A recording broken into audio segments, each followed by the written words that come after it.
الحمد لله وحده والصلاة والسلام على من لا نبي بعده.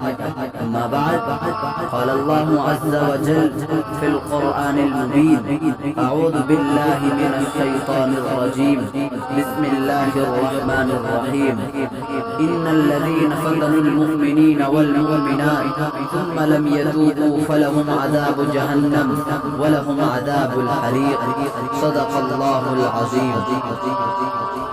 محترم ناظرین کرام، استقبال ہے آپ کا اپنا چینل مجاہد الاسلام آفیشیل میں آپ کا میزبان مجاہد الاسلام.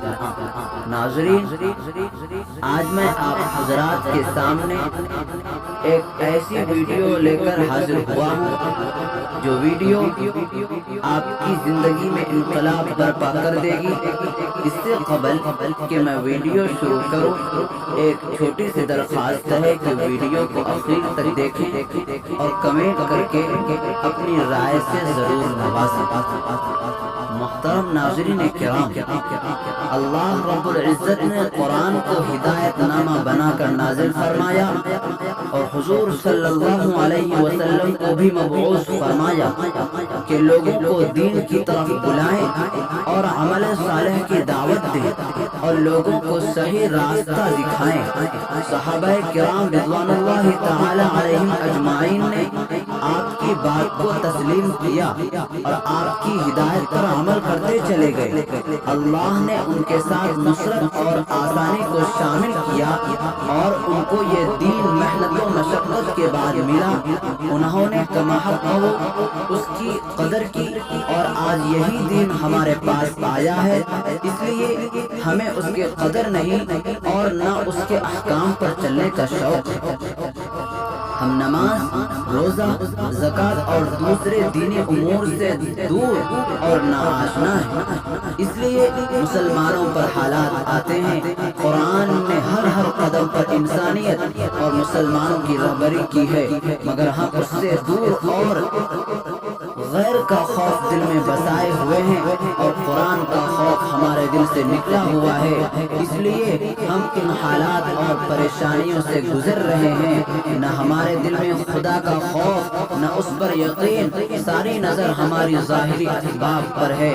اس لیے سارے جہاں میں آج مسلمان پریشان ہیں. اے مسلمانوں، خدا کا خوف دل میں بٹھاؤ اور خدا پر یقین کامل رکھو. نماز اور صبر کے ذریعے خدا سے مدد طلب کرو. یہ دو بڑے ہتھیار ہیں مسلمانوں کے لیے. قرآن اعلان کرتا ہے: یا ایھا الذین آمنوا استعینوا بالصبر والصلاۃ.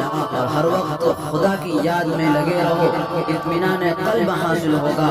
آج ہر مسلمان کی زندگی پریشان نظر آتی ہے کیونکہ مسلمان خدا کو بھول چکا ہے اور اس کی یاد سے دور ہو چکا ہے. قرآن اعلان کرتا ہے: فاذکرونی اذکرکم واشکروا لی ولا تکفرون. کہ مجھے یاد کرتے رہو اور میرا شکر کرتے رہو. نافرمانی نہ کرو. جہاں کہیں بھی ہو خدا کی یاد سے دل تازہ رکھو اور معاشرہ کی اصلاح کی فکر کرو. گناہوں سے اجتناب کرو، ورنہ یہ دین کسی کا محتاج نہیں ہے.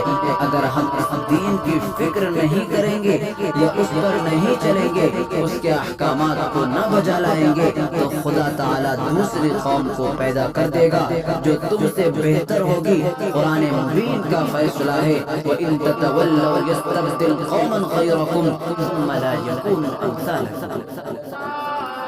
اور اللہ تعالیٰ کسی قوم کو اس وقت تک نہیں بدلتا جب تک وہ قوم خود اپنے آپ کو نہ بدلے. اللہ لا یغیر ما بقوم حتی یغیروا ما بانفسہم. لہذا اپنے ایمان کو مضبوط کرو اور ایمان پر جمے رہو اور خدا سے مدد طلب کرو اور استغفار کرتے رہو. ہمارے اور آپ کے پیارے نبی جناب نبی کریم صلی اللہ علیہ وسلم نے فرمایا: دو چیزیں جب تم میں ہوں تو عذاب نہیں آئے گا، ایک میری ذات اور دوسرا استغفار. آج حضور صلی اللہ علیہ وسلم تو نہ رہے مگر استغفار تو باقی ہے.